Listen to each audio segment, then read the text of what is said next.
there, my name is Ben Grubb. I'm the construction manager for Habitat for Humanity East Bay. And I get a lot of questions here about our green building program. So we're going to talk a little bit about today advanced framing techniques. Advanced framing is, or optimum value engineering as some professionals call it, is all about reducing the amount of material we use in our buildings and building them as structurally as efficiently as possible. So let's head inside one of the houses and take a look at some of our techniques. All right, here we go.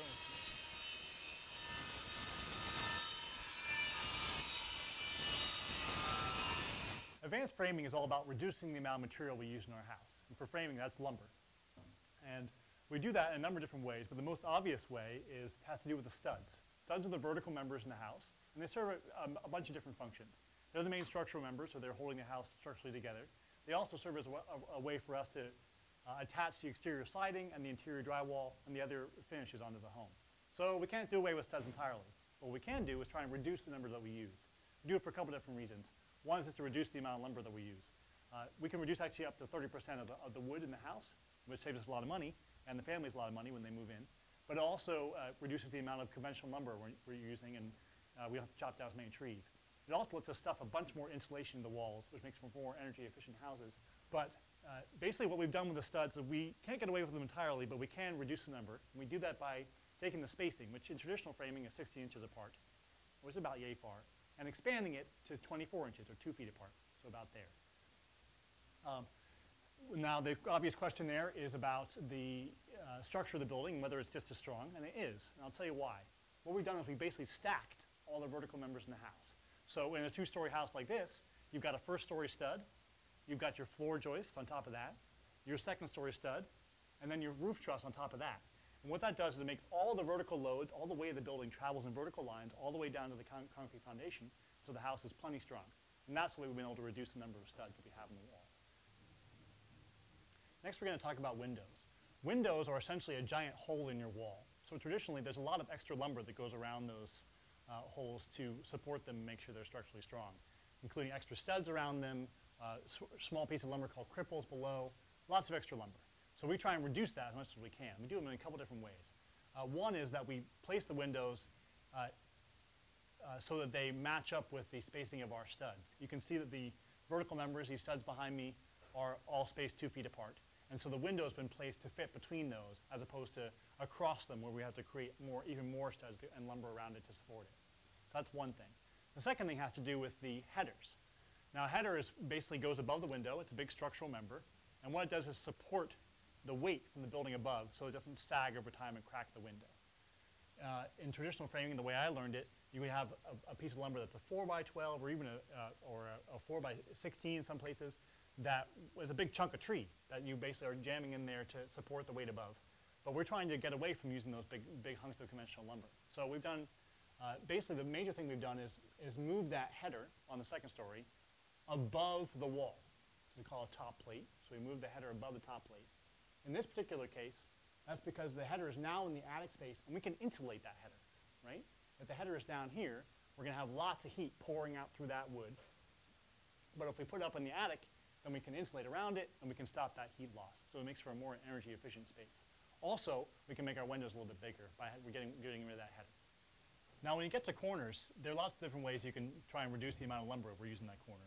And partially what it is when you're framing, you're thinking about a couple different things at the corner. You're thinking about the structural integrity of the house, but also you're thinking about the next stage of construction, which is the cladding.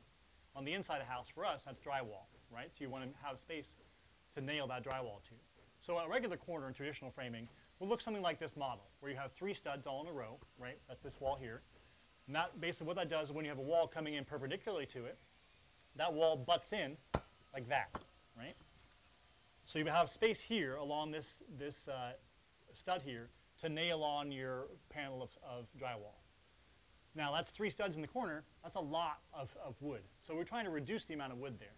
And what we've done is we've changed from that configuration to sort of an area design with what's called a California corner. That's just 2 pieces of lumber put together in an L shape like this, nailed together. And that replaces this corner and this wall like that. Again, you have this side wall coming into it perpendicularly. And you have plenty of space to nail on your drywall, just like as in the old corner, except you've reduced the number of studs in the corner by 1, right?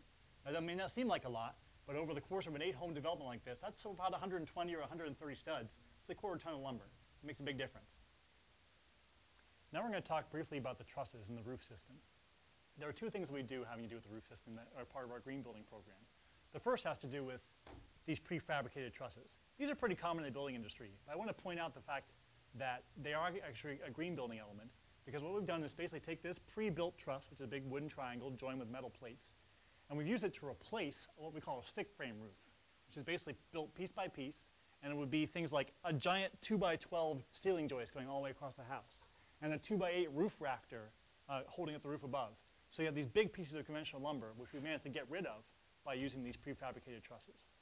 The other thing that you'll find that's actually unique to our houses in some ways is what's called a raised heel.